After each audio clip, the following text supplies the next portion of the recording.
the lottery. The morning of June 27th was clear and sunny, with the fresh warmth of a full summer day. The flowers were blossoming profusely, and the grass was richly green.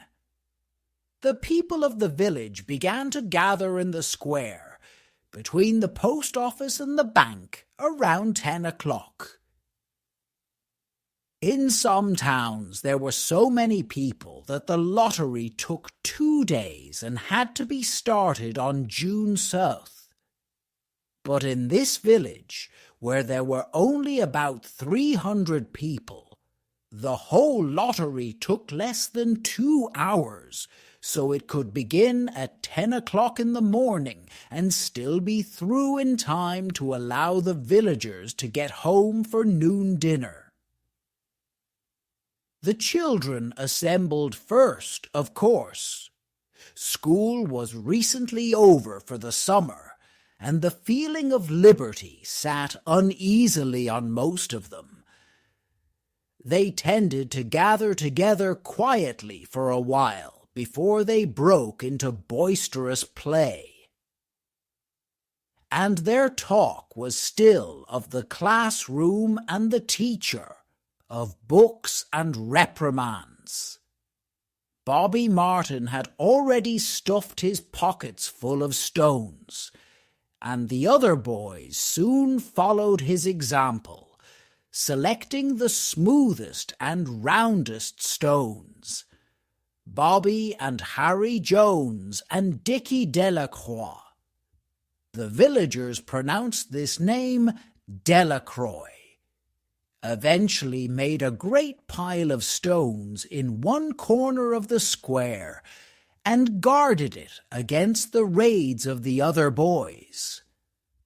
The girls stood aside, talking among themselves, looking over their shoulders that rolled in the dust or clung to the hands of their older brothers or sisters. Soon the men began to gather, surveying their own children, speaking of planting and rain, tractors and taxes. They stood together, away from the pile of stones in the corner, and their jokes were quiet, and they smiled rather than laughed. The women, wearing faded house dresses and sweaters, came shortly after their menfolk. They greeted one another and exchanged bits of gossip as they went to join their husbands. Soon the women, standing by their husbands, began to call to their children, and the children came reluctantly, having to be called 4 or 5 times. Bobby Martin ducked under his mother's grasping hand and ran, laughing, back to the pile of stones. His father spoke up sharply, and Bobby came quickly and took his place between his father and his oldest brother. The lottery was conducted as were the square dances, the teen club, the Halloween program by Mr. Summers, who had time and energy to devote to civic activities. He was a round-faced, jovial man, and he ran the coal business, and people were sorry for him, because he had no children and his wife was a scold. When he arrived in the square, carrying the black wooden box, there was a murmur of conversation among the villagers, and he waved and called, "Little late today, folks." The postmaster, Mr. Graves, followed him, carrying a 3-legged stool, and the stool was put in the center of the square, and Mr. Summers set the black box down on it. The villagers kept their distance, leaving a space between themselves and the stool.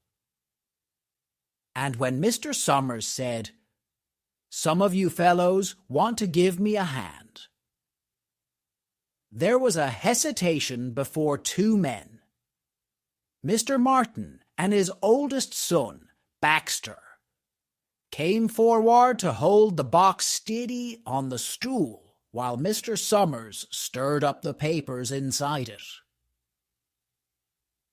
The original paraphernalia for the lottery had been lost long ago, and the black box now resting on the stool had been put into use even before Old Man Warner, the oldest man in town, was born.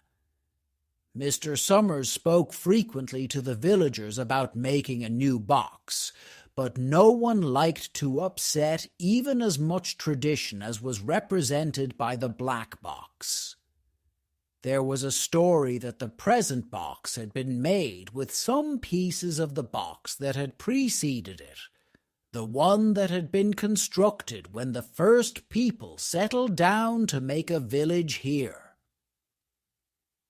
Every year, after the lottery, Mr. Summers began talking again about a new box, but every year the subject was allowed to fade off without anything's being done. The black box grew shabbier each year. By now it was no longer completely black, but splintered badly along one side to show the original wood color, and in some places faded or stained. Mr. Martin and his oldest son, Baxter, held the black box securely on the stool until Mr. Summers had stirred the papers thoroughly with his hand. Because so much of the ritual had been forgotten or discarded, Mr. Summers had been successful in having slips of paper substituted for the chips of wood that had been used for generations. Chips of wood, Mr. Summers had argued, had been all very well when the village was tiny, but now that the population was more than 300 and likely to keep on growing, it was necessary to use something that would fit more easily into a black box. The night before the lottery, Mr. Summers and Mr. Graves made up the slips of paper and put them in the box, and it was then taken to the safe of Mr. Summers' Coal Company and locked up until Mr. Summers was ready to take it to the square next morning. The rest of the year, the box was put away, sometimes one place, sometimes another. It had spent 1 year in Mr. Graves's barn, and another year underfoot in the post office, and sometimes it was set on a shelf in the Martin grocery and left there. There was a great deal of fussing to be done before Mr. Summers declared the lottery open. There were the lists to make up of heads of families, heads of households in each family, members of each household in each family. There was the proper swearing in of Mr. Summers by the postmaster as the official of the lottery. At one time, some people remembered, there had been a recital of some sort, performed by the official of the lottery, a perfunctory, tuneless chant that had been rattled off duly each year. Some people believed that the official of the lottery used to stand just so when he said or sang it. Others believed that he was supposed to walk among the people. But years and years ago, this third of the ritual had been allowed to lapse. There had been, also, a ritual salute, which the official of the lottery had had to use in addressing each person who came up to draw from the box. But this also had changed with time. Until now, it was felt necessary only for the official to speak to each person approaching. Mr. Summers was very good at all this, in his clean white shirt and blue jeans, with one hand resting carelessly on the black box. He seemed very proper and important as he talked interminably to Mr. Graves and the Martins. Just as Mr. Summers finally left off talking and turned to the assembled villagers, Mrs. Hutchinson came hurriedly along the path to the square, her sweater thrown over her shoulders, and slid into place in the back of the crowd. "Clean forgot what day it was," she said to Mrs. Delacroix, who stood next to her, and they both laughed softly. "Thought my old man was out back stacking wood," Mrs. Hutchinson went on. "And then I looked out the window and the kids was gone, and then I remembered it was the 27th and came a-running." She dried her hands on her apron, and Mrs. Delacroix said, "You're in time, though. They're still talking away up there." Mrs. Hutchinson craned her neck to see through the crowd, and found her husband and children standing near the front. She tapped Mrs. Delacroix on the arm as a farewell, and began to make her way through the crowd. The people separated good-humoredly to let her through, 2 or 3 people said, in voices just loud enough to be heard across the crowd. "Here comes your Mrs. Hutchinson, and Bill, she made it after all." Mrs. Hutchinson reached her husband, and Mr. Summers, who had been waiting, said cheerfully, "Thought we were going to have to get on without you, Tessie." Mrs. Hutchinson said, grinning, "Wouldn't have me leave my dishes in the sink now, would you, Joe?" And soft laughter ran through the crowd as the people stirred back into position after Mrs. Hutchinson's arrival. "Well now," Mr. Summers said soberly, "guess we better get started, get this over with, so's we can go back to work. Anybody ain't here?" "Dunbar," several people said. "Dunbar, Dunbar." Mr. Summers consulted his list. "Clyde Dunbar," he said. "That's right. He's broke his leg, hasn't he? Who's drawing for him?" "Me, I guess," a woman said. And Mr. Summers turned to look at her. "Wife draws for her husband," Mr. Summers said. "Don't you have a grown boy to do it for you, Janie?" Although Mr. Summers and everyone else in the village knew the answer perfectly well, it was the business of the official of the lottery to ask such questions formally. Mr. Summers waited with an expression of polite interest while Mrs. Dunbar answered, "Horace is not but 16 vet," Mrs. Dunbar said regretfully. "Guess I gotta fill in for the old man this year." "Right," Senior Summers said. He made a note on the list he was holding. Then he asked, "Watson boy drawing this year?" A tall boy in the crowd raised his hand. "Here," he said. "I'm drawing for my mother and me."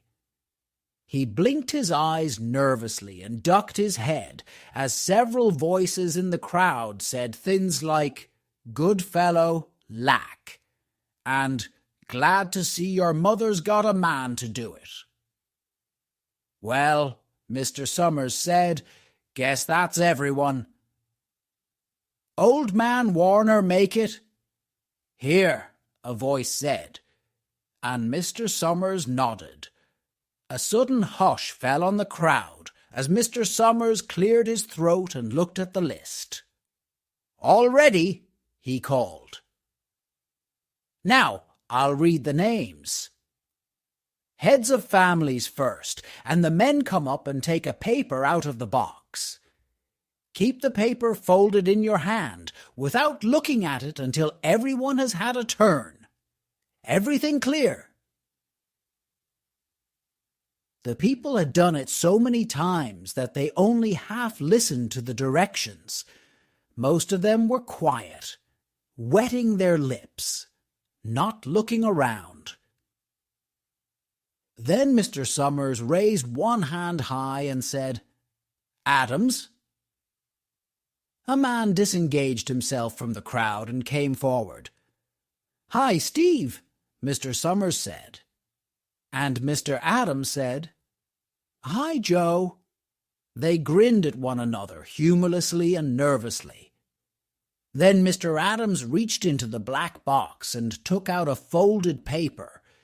He held it firmly by one corner as he turned and went hastily back to his place in the crowd, where he stood a little apart from his family, not looking down at his hand. "Allen," Mr. Somers said. "Anderson, Bentham." "Seems like there's no time at all between lotteries anymore," Mrs. Delacroix said to Mrs. Graves in the back row. "Seems like we got through with the last one only last week." "Time sure goes fast," Mrs. Graves said. "Clark, Delacroix." "There goes my old man," Mrs. Delacroix said. She held her breath while her husband went forward. "Dunbar," Mr. Somers said, and Mrs. Dunbar went steadily to the box, while one of the women said, "We're next," Mrs. Graves said. She watched while Mr. Graves came around from the side of the box, greeted Mr. Somers gravely, and selected a slip of paper from the box. By now, all through the crowd, there were men holding the small folded papers in their large hand. Turning them over and over nervously, Mrs. Dunbar and her two sons stood together, Mrs. Dunbar holding the slip of paper. "Harbert, Hutchinson." "Get up there, Bill," Mrs. Hutchinson said, and the people near her laughed. "Jones." "They do say," Mr. Adams said to Old Man Warner, who stood next to him, "that over in the North Village they're talking of giving up the lottery." Old Man Warner snorted. "Pack of crazy fools," he said. "Listening to the young folks, nothing's good enough for them. Next thing you know, they'll be wanting to go back to living in caves. Nobody work any more. Live halfway for a while. Used to be a saying about lottery in June, corn be heavy soon. First thing you know, we'd all be eating stewed chickweed and acorns. There's always been a lottery," he added petulantly. "Bad enough to see young Joe Somers up there joking with everybody." "Some places have already quit lotteries," Mrs. Adams said. "Nothing but trouble in that," Old Man Warner said stoutly. "Pack of young fools. Martin." And Bobby. Martin watched his father go forward. Overdyke. Percy. "I wish they'd hurry," Mrs. Dunbar said to her older son. "I wish they'd hurry." "They're almost through," her son said. "You get ready to run, tell Dad," Mrs. Dunbar said. Mr. Summers called his own name and then stepped forward precisely and selected a slip from the box. Then he called, "Warner." "77th year I've been in the lottery," Old Man Warner said as he went through the crowd. "77th time. Watson." The tall boy came awkwardly through the crowd. Someone said, "Don't be nervous, Jack." And Mr. Summers said, "Take your time, son. Zanini." After that, there was a long pause, a breathless pause, until Mr. Summers, holding his slip of paper in the air, said, "All right, fellows." For a minute, no one moved, and then all the slips of paper were opened. Suddenly, all the women began to speak at once, saving. "Who is it? Who's got it? Is it the Dunbars? Is it the Watsons?" Then the voices began to say, "It's Hutchinson. It's Bill. Bill Hutchinson's got it. Go tell your father," Mrs. Dunbar said to her older son. People began to look around to see the Hutchinsons. Bill Hutchinson was standing quiet, staring down at the paper in his hand. Suddenly, Tessie Hutchinson shouted to Mr. Summers, "You didn't give him time enough to take any paper he wanted. I saw you. It wasn't fair." "Be a good sport, Tessie." Mrs. Delacroix called, and Mrs. Graves said, "All of us took the same chance." "Shut up, Tessie," Bill Hutchinson said. "Well, everyone," Mr. Summers said, "that was done pretty fast, and now we've got to be hurrying a little more to get done in time." He consulted his next list. "Bill," he said, "you draw for the Hutchinson family. You got any other households in the Hutchinsons?" "There's Don and Eva," Mrs. Hutchinson yelled. "Make them take their chance." "Daughters draw with their husbands' families, Tessie," Mr. Summers said gently. "You know that as well as anyone else." "It wasn't fair," Tessie said. "I guess not, Joe," Bill Hutchinson said, regretfully. "My daughter draws with her husband's family. That's only fair. And I've got no other family except the kids. Then, as far as drawing for families is concerned, it's you," Mr. Summers said in explanation. "And as far as drawing for households is concerned, that's you too, right?" "Right," Bill Hutchinson said. "How many kids, Bill?" Mr. Summers asked formally. "3," Bill Hutchinson said. "There's Bill, Jr., and Nancy, and little Dave, and Tessie and me." "All right, then," Mr. Summers said. "Harry, you got their tickets back?" Mr. Graves nodded and held up the slips of paper. "Put them in the box, then," Mr. Summers directed. "Take Bill's and put it in." "I think we ought to start over," Mrs. Hutchinson said as quietly as she could. "I tell you it wasn't fair. You didn't give him time enough to choose. Everybody saw that."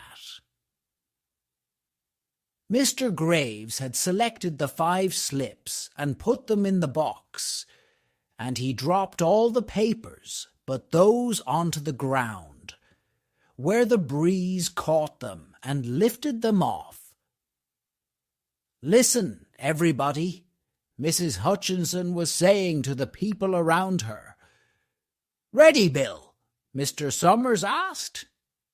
And Bill Hutchinson, with one quick glance around at his wife and children, nodded Remember, Mr. Summers said, take the slips and keep them folded until each person has taken one.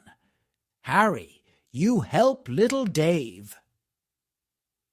Mr. Graves took the hand of the little boy, who came willingly with him up to the box. Take a paper out of the box, Davy, Mr. Summers said. Davy put his hand into the box and laughed. Take just one paper, Mr. Summers said. Harry, you hold it for him. Mr. Graves took the child's hand and removed the folded paper from the tight fist and held it while little Dave stood next to him and looked up at him wonderingly. Nancy next, Mr. Summers said. Nancy was 12, and her school friends breathed heavily as she went forward, switching her skirt, and took a slip daintily from the box. Bill, Jr., Mr. Summers said, and Billy, his face red and his feet overlarge, near knocked the box over as he got a paper out. Tessie, Mr. Summers said. She hesitated for a minute, looking around defiantly, and then set her lips and went up to the box. She snatched a paper out and held it behind her.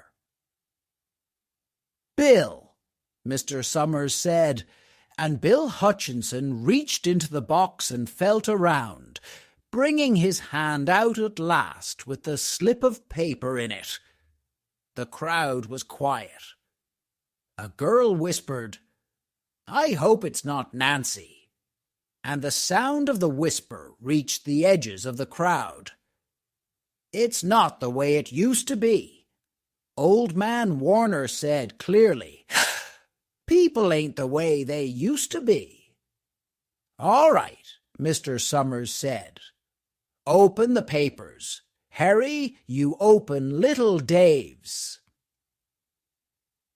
Mr. Graves opened the slip of paper, and there was a general sigh through the crowd as he held it up, and everyone could see that it was blank.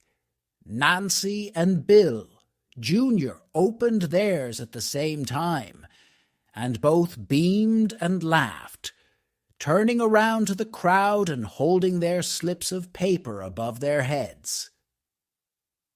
Tessie, Mr. Summers said.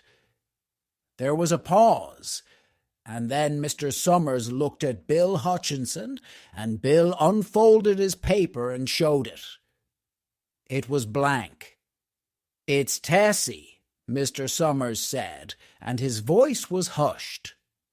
Show us her paper. Bill. Bill Hutchinson went over to his wife and forced the slip of paper out of her hand. It had a black spot on it, the black spot Mr. Summers had made the night before with the heavy pencil in the coal company office. Bill Hutchinson held it up, and there was a stir in the crowd. All right, folks, Mr. Summers said. Let's finish quickly. Although the villagers had forgotten the ritual and lost the original black box, they still remembered to use stones. The pile of stones the boys had made earlier was ready. There were stones on the ground with the blowing scraps of paper that had come out of the box. Delacroix selected a stone so large she had to pick it up with both hands and turned to Mrs. Dunbar. Come on, she said. Hurry up.